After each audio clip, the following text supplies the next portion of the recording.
एक दोस्त को मैं हमेशा खुश देखता था। कभी कभार उनके बारे में कोई भला बुरा भी बोलता, तब भी वे सामान्य ही रहते। मैंने उनसे इसका कारण पूछा। उन्होंने जो इसका राज बताया वह सुनकर मैं अवाक रह गया। दरअसल हमारे जीवन में कई ऐसी घटनाएं होती हैं जो हम महसूस तो करते हैं, लेकिन उसे व्यक्त नहीं कर पाते। मित्र ने बेहद सहजता से उस मंत्र को व्यक्त कर दिया।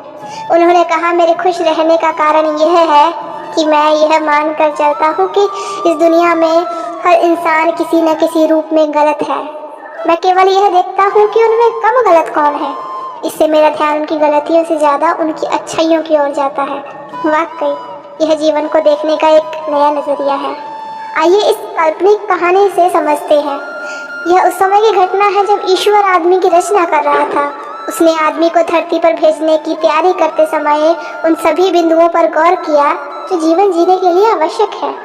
उसने आदमी को तरह तरह की चीज़ें दी, जैसे सूंघने के लिए नाक, बोलने के लिए जुबान, सुनने के लिए कान, देखने के लिए आँख, काम करने के लिए हाथ, महसूस करने की शक्ति, सोचने की शक्ति और चलने के लिए पैर आदि।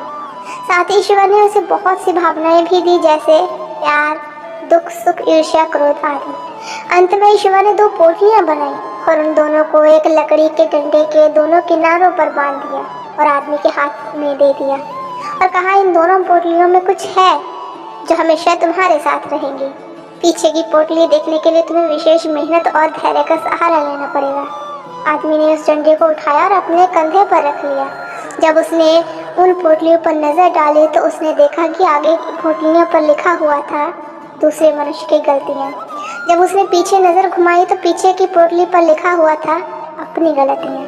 अब ईश्वर ने कहा, मनुष्य को बहुत सहजता से दूसरों की गलतियाँ नजर आ जाती हैं, लेकिन जब तक वह कुछ विशेष प्रयास न करे उसे अपनी गलती नजर नहीं आती। जैसा कि तुमको पिछली पोटली देखने के लिए विशेष प्रयास करने होंगे। यह कहकर ईश्वर ने आदमी को धरती पर भेज दिया। हमेशा गलतियां ढूंढने वाला व्यक्ति उस मक्खी की तरह होता है जो सारे संसार की मिठाइयों को छोड़कर कंधे पर जा बैठती हैं। यदि इस विषय को हम बेहतर समझ पाए और अपनी गलतियों को भी गौर करते रहे तो निश्चय ही हमारी गिनती लोकप्रिय लोगों में होगी और हमारा दुश्मन भी हमारी कद्र करने से नहीं हिचकेगा। आपको मेरी स्टोरी से कोई सीख मिली हो तो प्लीज़ लाइक और कमेंट करना ना भूलें और मेरे चैनल को भी सब्सक्राइब करना ना भूलें।